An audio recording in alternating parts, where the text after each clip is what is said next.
My husband believes my brother's claim that I cheated on him, but 4 years later he shows up at my door crying because he's finally been told the truth. A couple of years ago, I went through the worst period of my life. My ex-husband, Andrew, who is 33, left me and my family cut me off. The blame goes entirely to my brother, who somehow convinced my husband that I was cheating on him. Andrew believed my brother and told me he was going to divorce me.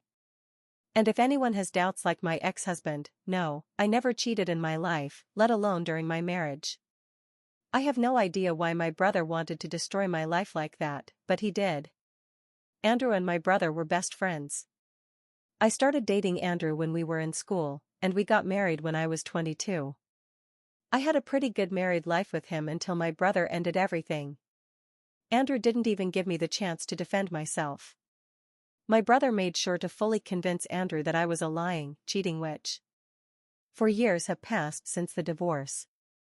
A few days ago, Andrew showed up at my door and told me he had finally discovered the truth.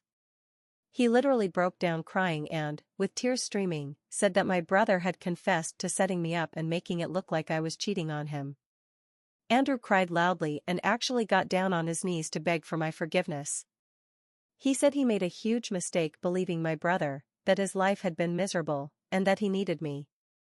He also said he never went out with anyone again and never loved anyone else because he couldn't get rid of his feelings for me.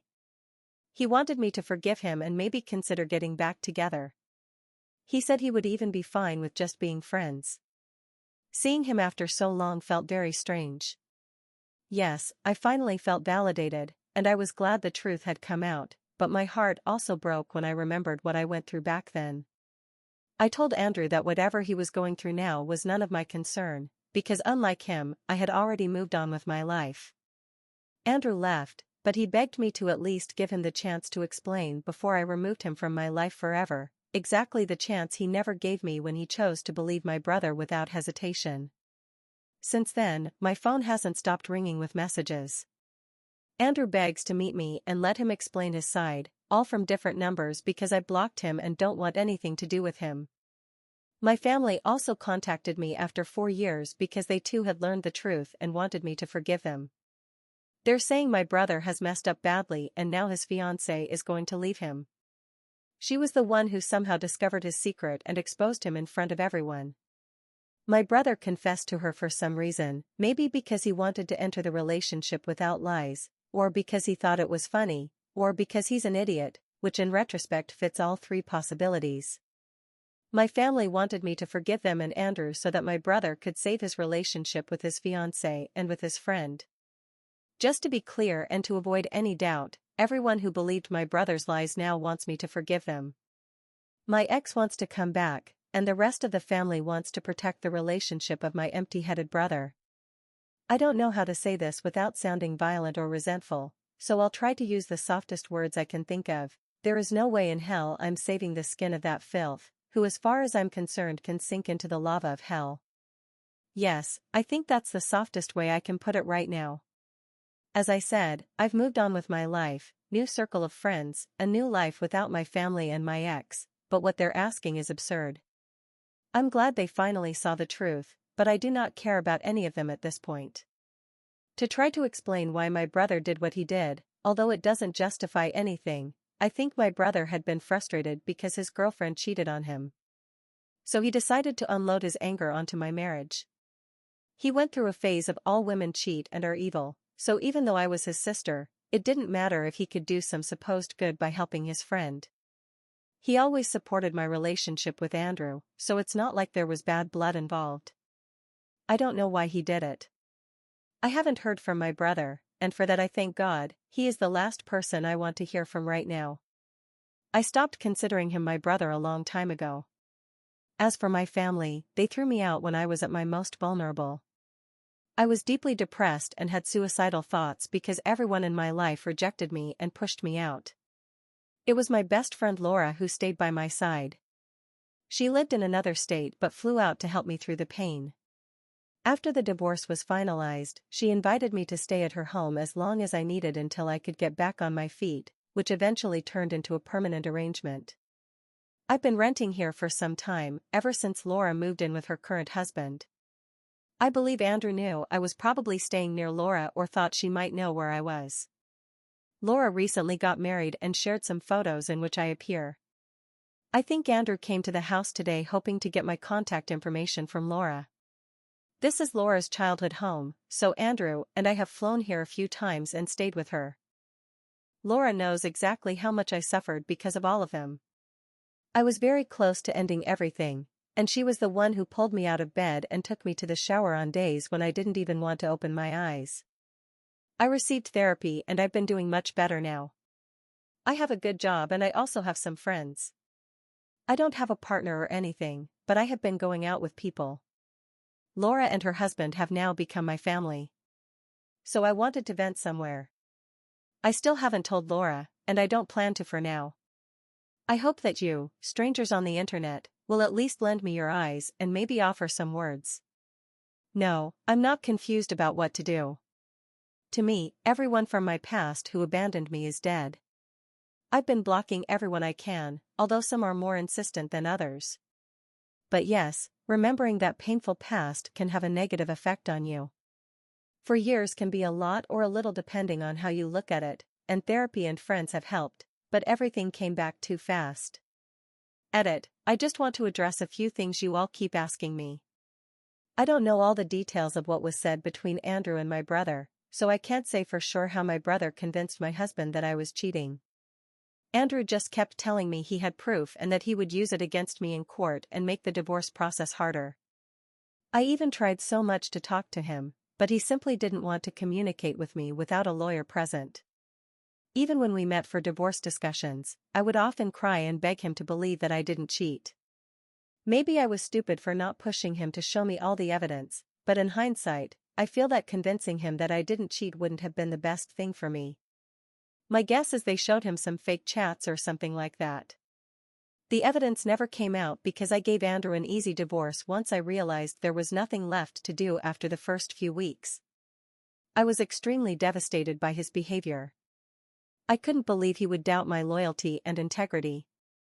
He knew he had been my first in everything, and I had never expressed any need or desire to be with someone else.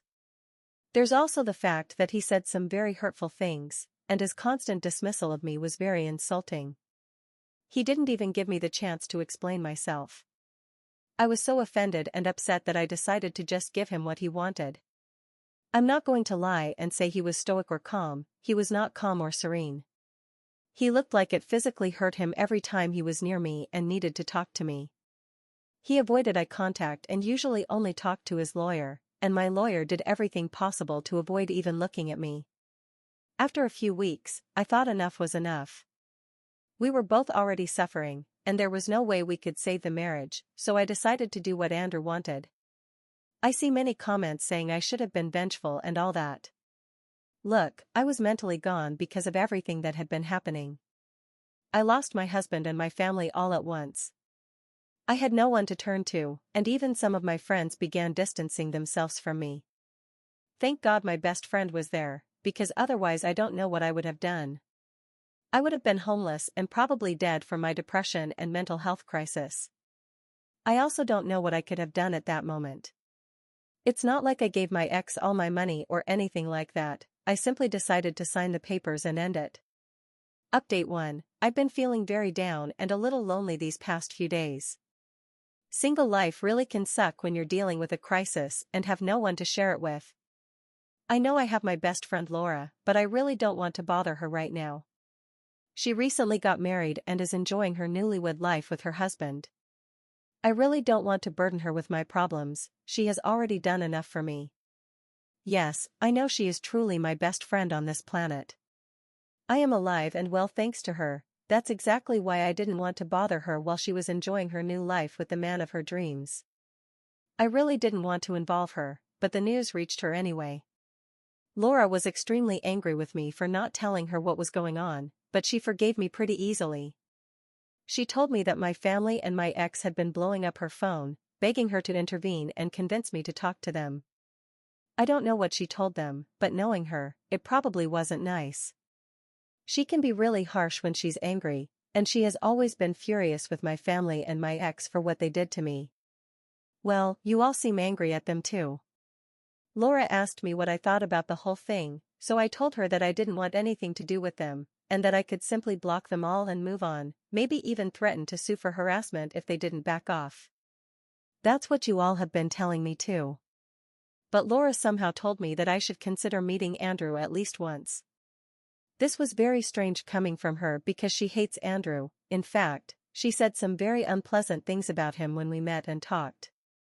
Even so, she told me that even if I didn't meet my family, I should think about meeting Andrew. She refused to tell me why and just kept saying it wasn't her place to talk about it. She also said I could do it for closure, so that we could finally leave all of this behind. I think she's right about that. Maybe meeting him would be a good idea from a healing perspective if I have unanswered questions and really want to know what exactly happened in the past. Besides, I think that once I hear everything, I'll be able to make it very clear that I have no intention of a romantic relationship or friendship with him, and that if he continues harassing me, then she will speak to my lawyer. I trust Laura's judgment because of her profession as a school counselor. So I think that meeting with Andrew at least once would be a good idea if she suggested it. I know she would never do anything that would put me in a situation that harms me. She saw me at my lowest point. With my family or my brother, the situation is completely different. There is no way I would ever meet with them. There is nothing I want to know about them or anything that could interest me at this point. For now, I'm going to focus on meeting Andrew and then go from there. Update 2. Hi, this is going to be a very long update, you've been warned. I met with Andrew yesterday, just as predicted. If you were against that meeting, I want to tell you that I believe I made the right decision because of everything I've learned recently. I also want to address something very important that keeps appearing in the comments. You think I still have feelings for Andrew. We were together for 8 years, but I don't think there is anything left that you could call love. No, I don't even think I had any feelings when I sat with him. It felt like a business meeting, just analyzing objective information, and that was it. I would say the conversation was both good and bad. I learned some horrible things, but the meeting ended on a positive note. Andrew ended up telling me everything that had happened before the divorce. My brother's girlfriend had cheated on him, so he was pretty broken. That's why the two of them suddenly began spending a lot of time together. They were friends before, but my brother needed someone who would be around more for him, someone to distract him from his own breakup. Andrew said that one day my brother started crying and told him he had been hiding a secret. He told my ex that I had been cheating on him. He even showed Andrew some text messages on his phone that were supposedly from me. Andrew showed me those screenshots, and in those chats my brother was telling me that I needed to be honest with Andrew and tell him that I was having an affair. In those chats I was telling my brother to get lost and shut his mouth essentially. My brother kept begging me to be honest because he couldn't lie to his best friend for me. He said he had been feeling guilty ever since he saw me enter a hotel with a man he didn't recognize. It's funny to think that if it had been someone he did recognize, somehow it wouldn't have been as bad. He said I needed to understand that I was doing something horrible and that I should stop cheating on Andrew. I responded that I wasn't going to end my affair because I was already in love with my partner, and that he was much better than Andrew in bed. There were many horrible things I supposedly said about how I wasn't satisfied with the life I had with Andrew, and that this affair was my only escape and was making me very happy.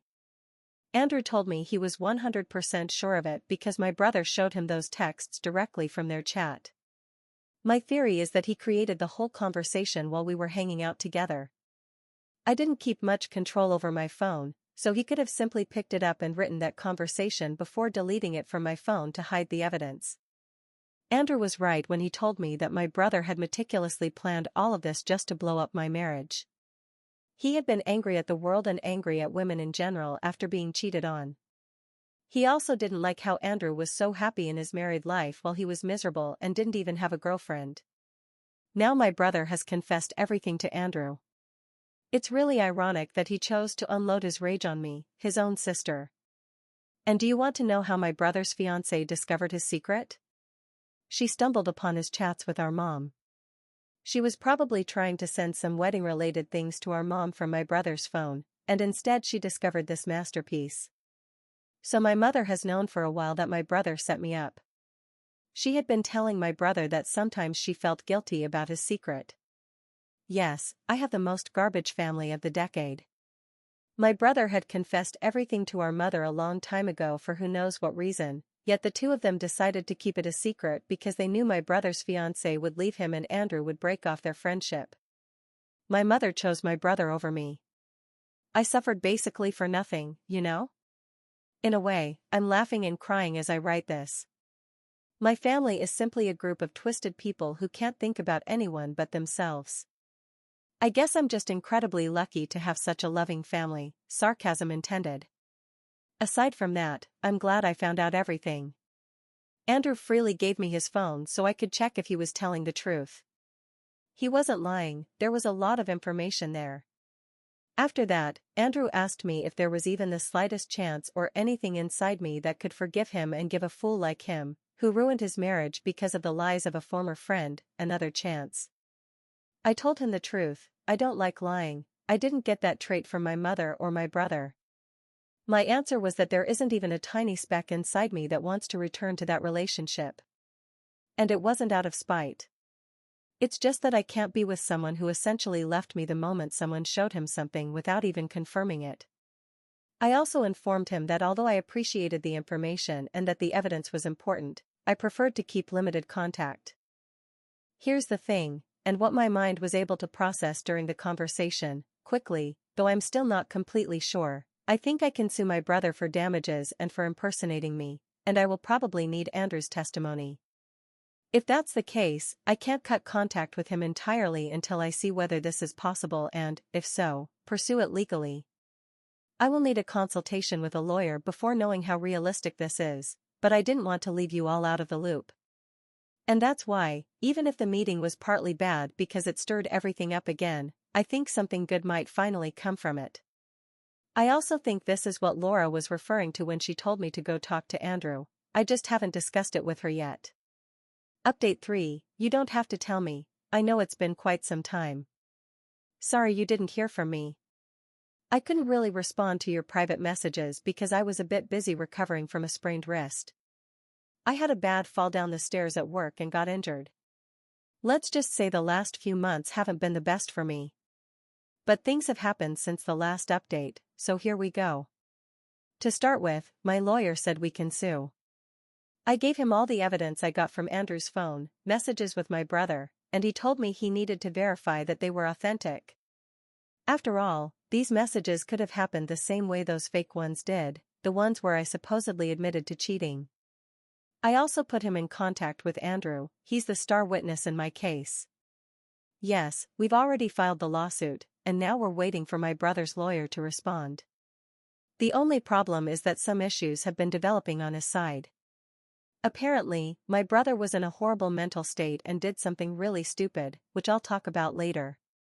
He's also paying the price because his fiancée broke off the engagement and left him for good. The extended family stepped in to say she did the right thing because my brother doesn't deserve happiness after what he did to me. I'm talking about the distant relatives, the ones who didn't know about the lie until now. These people had my brother's so-called evidence back then. Everyone was pretty angry with me at the time and didn't want to talk to me. They focused all their attention and sympathy on my brother and Andrew, who were supposedly the victims then.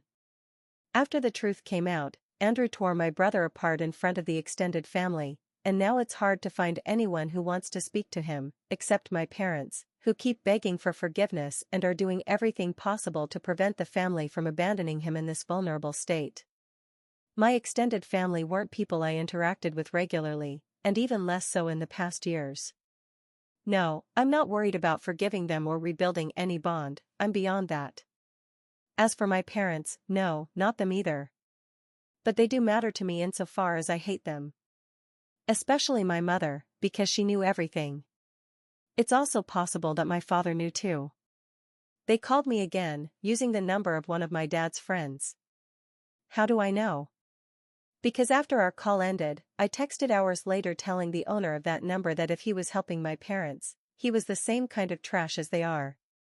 That's when he replied, told me who he was, and said he did not agree with what they did. He had only lent his phone to my father while they were having lunch at their house and didn't even know what it was used for until I sent that message. He apologized and said it wouldn't happen again.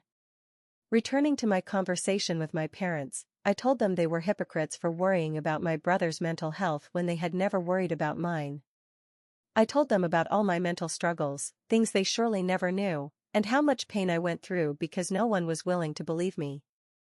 I told them they had 4 whole years to make things right, but instead they kept hiding the truth until it blew up in their faces. Now they can keep all the shards stuck in their faces.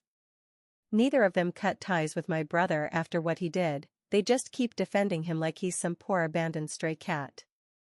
If you look up the definition of hypocrisy in the dictionary, you'll find their picture, both holding hands, crying over the pathetic idiot of a brother I have. And what's worse is that my parents tried to make me feel sorry for my brother because he was finally facing the consequences of his actions. I told them to go to hell and to forget they ever had a daughter. I also used a few insults I won't repeat, but between the pain from my sprain and my parents' complete lack of self-awareness, I had to throw a few at them. That brings us to what my brother did. This happened between the moment his fiancée left him and my call with my parents. That's why my parents were trying to appeal to my emotions. My brother tried to take some pills and was found by my mother. I don't want to minimize these issues, because I too was once in a very dark place. But my brother took so few pills that it wasn't enough to be a real threat. They took him to the hospital and followed protocol, but the amount and type of medication he took wasn't enough to do what he supposedly intended. It was a full-blown cry for attention, which annoys me because if it hadn't been for my friend, I probably would have done it. But my brother attempts something that didn't even put his life at risk, and they run to victimize him. What he did to me is no different from actual infidelity, except what he did was real, and what he claimed I did wasn't. And here we are, poor my brother. Even before he attempted what he did, I wondered, if I had done it, which thankfully I didn't, would my parents have reacted the same way? I think I know the answer, and that is what hurts me the most. Update 4, the lawsuit is still ongoing. What my brother did does not move me enough to withdraw the lawsuit. For those who think my lawsuit contributed to what he did, no, it didn't. My lawsuit came weeks later. My lawyer was going to file it when I first discovered everything, but I asked him to pause until things settled a bit. Then it was filed. My brother needs to know that he did horrible things, and just because he did what he did doesn't erase all the damage he caused. I hope his mental health improves, but that is not my responsibility, and his responsibility for what he did is to pay for it. He will not escape from this. From what I hear, my father is absolutely furious with my mother for lying and hiding my brother's secret. My dad had often thought about reaching out to me again, but my mom always found a way to convince him not to. She knew his secret and didn't want anyone pulling skeletons out of the closet. I've confirmed this with a few people, but I still have trust issues. In my head, it feels like my father is trying to make himself look better than he actually was to avoid being the bad guy in the family drama. It feels like he wants to plant the idea that he's innocent in all this. But at the same time, it isn't exactly innocent for a father not to speak to his daughter for 4 years. The disgust I feel toward my mother now is simply out of this world. She would absolutely do anything to protect her precious little boy. Anyway, it seems like my father is separating from my mother now. He's been living somewhere else. As I said before, it seems he truly didn't know about this, but that still doesn't move me. That family needs to implode, but I am not going to pick up the pieces. This isn't resentment, it's self-preservation. None of them tried to contact me for years, whether they knew it was a lie or not, whether they knew or not that they isolated me completely. And now let me talk about Andrew. There were many comments saying I might want to go back to him or that I'm considering trying again. Hello, everyone, I am not marrying him, nor am I getting into a relationship with him. We talk only because he is helping me with my case. He wants to help because he feels guilty, and I'm letting him help because I deserve compensation. And no, we are not jumping into a relationship. There is too much damage for anything to be salvaged. When you reconnect with your ex, it's not like you're starting fresh, all the past is still there, reminding you why you ended. It's not only a bad idea, it's a waste of time. I am dating someone else, so no, I am not shutting down that possibility because of Andrew. I'm not going to throw away my chance at happiness. Update 5. Hi. My brother is doing better mentally. He's receiving help thanks to my mother, which is the least she can do after being his accomplice in the lie. I need to start with this because I know some people were worried about him after my lawsuit. I also remember what I said in one of my posts, but not everything said or written is literal or expected to happen. My brother is the kind of person I wouldn't wish on anyone's life, but I am not going to be rooting for his life to suddenly become shorter. In my level of anger at the time, I said those things. I love the level of forensic analysis some of you do to find something wrong with me and attack me. That's exactly how my brother was when he decided to lie and attack me just because I was a woman, which, and I'm not saying this only because I'm a woman, but I also see women attacking men because they think they're all the same. You saw what happened to my brother when he generalized and thought others were the enemy. The lawsuit was a little harder than I imagined. Evidence, witnesses, and even his fiancée were on my side. Yes, his fiancée also decided to recount the confession my brother made to her, plus more about his previous ex, the one who cheated. In a few paragraphs, you'll see that I couldn't have agreed to an out-of-court settlement. I just wanted him to pay something, anything, not spend hours in court, because we all know how fun that is. Well, no. He brought a psychiatrist as a witness to say that his trauma had pushed him into doing these things, that he wasn't in his best state, that he didn't act with malicious intent, he just couldn't express his emotions properly, and that for a period of time he went through a phase of hating women because of the trauma caused by his cheating ex. We already knew that, but he was seeking sympathy because he wasn't mentally well. I'm amazed at the kind of professionals you can find if you pay enough. They can practically say anything to justify a defendant. My lawyer thought it would be good to contact his ex, which was a bit difficult, but worth it. She told another version of events, one very different from what my brother had been telling us. My brother said they broke up because she cheated and that was all. But the truth was a bit more complicated. And hey, this is not a defense of the ex, because she did her share of wrong things. But my brother wasn't as good as he seemed, and his trauma wasn't as understandable as he tried to make it sound. What his ex testified was that my brother had cheated long before she did. They became one of those toxic couples where both cheat to cope with the other's infidelity. No, my brother was not some poor victim, and he doesn't deserve compassion. And it wouldn't have justified what he did even if she had been the only cheater, because you don't hate an entire group of people just because one member hurt you. The summary is that my brother was ordered to pay me $35,000 in damages, which he has already paid because he has assets and savings that were seized to comply with the order. It sounds like a lot of money for a lawsuit, but this case took over a year to complete because these things take time, hearings with the judge, witnesses, lawyer hours, etc. Anyway, it's done, and at the best moment for me, because the relationship I mentioned earlier has become quite serious. Not getting married next week serious, but thinking about moving in together and adopting a turtle serious. Maybe the turtle deserves a serious, but it's that kind of serious. So this is a bittersweet goodbye to all of you, to the people who read everything and tried to be objective. There aren't as many bad people on Reddit as one might assume. There are good-hearted people too.